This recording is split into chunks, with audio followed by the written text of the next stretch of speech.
Dinumog po ng mga motorista ang ilang gasolinahan para makapagpakarga bago pa man maging epektibo ang malakihang taas presyo sa produktong petrolyo ngayong araw. Sa isang gasolinahan sa Commonwealth sa Quezon City, matyagang pumila po ang mga tsoper para nga makapagpa-full tank. Nagdala pa nga ng galon ng ibang motorista para may reserba sa mga susunod na araw. Nagdulot din ng traffic ang mahabang pila sa mga nagpapagasolina sa isang gasoline station sa Mandaluyong.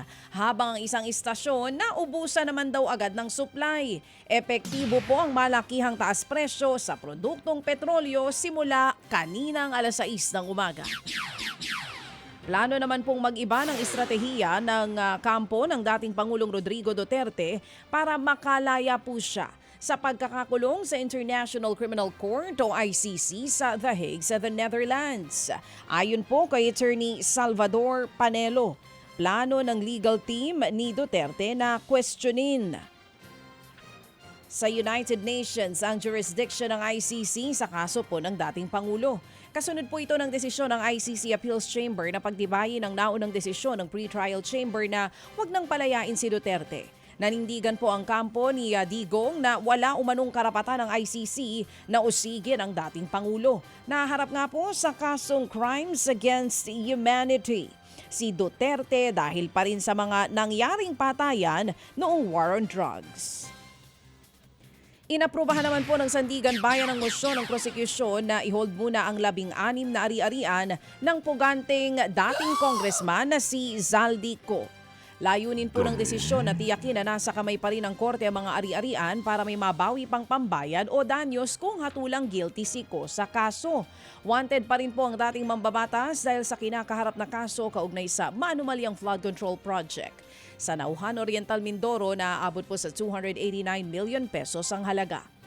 Sa iba pang balita, binigyan naman ng 24 oras ng Department of Energy ang mga pinashokos order na gasolinahan kahapon para makapagpaliwanag kaugnay po sa maaga nilang paniningil ng mas mataas na presyo ng produktong petrolyo.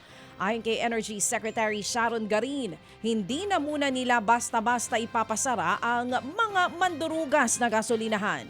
Pero nagbanta ito na babawiin ang kanilang permit. Sa ngayon mga kapatid, hindi pa raw kailangang buhayin ang task force katuwang ang DOJ para nga po i-monitor ang presyohan sa mga gasolinahan.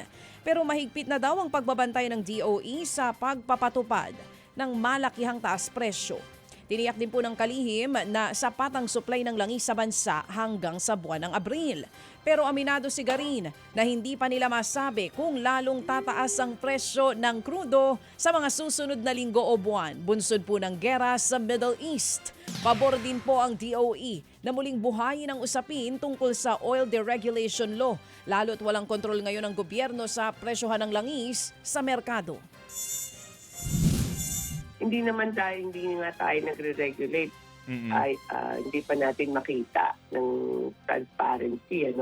What we need is transparency for the very least. Hindi naman regulation ang hinihingi ng DOE. So, pakita lang kung paano kino-compute. Wala ka nang regulatory powers, wala ka pang transparency. And that makes it difficult also. Kaya very tama yung mga debate sa Congress. It's time to revisit the oil deregulation. Yan nga po muli mga kapatid ang tinig ni Department of Energy Secretary Sharon Garin. Mga kapatid, para sa iba pang mga balita at impormasyon, sundan niyo po kami sa X, Instagram, Facebook at syempre sa TikTok, True Network PH. Mag-subscribe din po kayo sa aming YouTube channel, True Network. May website din po tayo, truenetwork.ph. At pwede nyo rin po kaming mapanood sa Channel 19 ng aming True FM TV. Lagi pa rin makinig sa radyo dito po sa 105.9 True FM dahil dito, laging true sa'yo, kapatid. Dito tayo sa totoo,